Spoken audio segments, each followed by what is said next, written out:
মৃত্যুর ফিতনা কি জানেন? শয়তান চায় ওই সময় আপনাকে গুমরাহ করতে। এই জন্য রাসূলুল্লাহ সাল্লাল্লাহু আলাইহি সাল্লাম যখন জেনেছেন যে মৃত্যুরও ফিতনা আছে, তাই তিনি এমন কোন সালাত আদায় করেননি যেই সালাতে তিনি মৃত্যুর ফিতনা থেকে আল্লাহর কাছে আশ্রয় না চেয়েছেন। ইমাম মুসলিম সেই হাদিসটাকে কোট করেছেন যে রাসূল সাল্লাল্লাহু আলাইহি ওয়াসাল্লাম বলেছেন, যখনই তোমরা শেষ তাশাহুদে বসো, তাশাহুদ দরুদ শেষ হয়ে যাওয়ার পরে তোমরা চারটা জিনিস থেকে অবশ্যই আল্লাহর কাছে আশ্রয় চাইবে। তার একটা হচ্ছে আল্লাহুম্মা ইন্নী আউযু বিকা মিন ফিতনাতিল মাহইয়া ওয়াল মামাত। আল্লাহ, আমি তোমার কাছে জীবন এবং মৃত্যুর ফিতনা থেকে তোমার কাছে আশ্রয় চাচ্ছি। এটা অত্যন্ত জরুরি।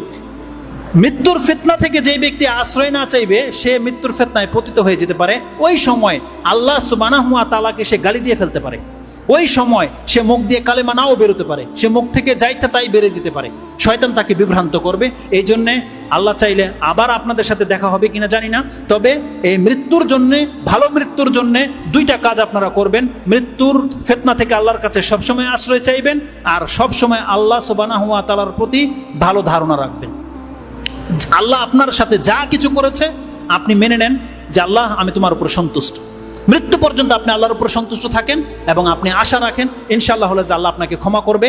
এই আশা নিয়ে বেঁচে থাকবেন, যখন তখন আল্লাহর কাছে ক্ষমা চাইবেন এবং আপনি মরে যাবেন এটা ভেবেই পৃথিবীতে চলাফেরা করেন। ইনশাআল্লাহ আজিজ, এটা যতদিন আমাদের স্মরণ থাকবে, আমাদের পাপ অতটা হবে না যতটা পাপ হয় আমরা মৃত্যুকে ভুলে গেলে আল্লাহর সামনে দাঁড়াতে হবে। এটা আমরা যখন ভুলে যাই তখনই আমাদের দ্বারা পাপ হয়। যেই বিপর্যয় সারা পৃথিবীতে ছড়িয়ে আছে, আল্লাহ তুমি আমাদেরকে সেই বিপর্যয় থেকে মুক্ত করে দাও। যখনই কোনো ফিতনা আসবে, আল্লাহ সেই ফিতনায় পতিত হওয়ার আগেই যেন আমরা ঈমান নিয়ে মরতে পারি, আল্লাহ তুমি আমাদেরকে সেই তৌফিক দান করো। এবং আল্লাহ তুমি আমাদের গুনাহ খাতাগুলোকে মাফ করে দাও। এবং যারাই আমরা মুসলিম ঘরের সন্তান, আল্লাহ এই ঈমানের উপরে, ইসলামের উপরে যেন আমাদের মৃত্যু হয়, আল্লাহ তুমি আমাদেরকে সেই তৌফিক দান করে দিও। সর্বশেষ একটা আয়াত শুধু বাকি থেকে গেছে, এটা বলাই হয় না, যেটা শুরু করেছিলাম, আর এটা প্রত্যেক খুতবায় আপনাদেরকে শোনানো হয়। কি? ইয়া আইয়ুহাল্লাযীনা আমানুত্তাকুল্লাহা হাক্কা তুকাতিহি ওয়া লা তামুতুন্না ইল্লা ওয়া আনতুম মুসলিমুন।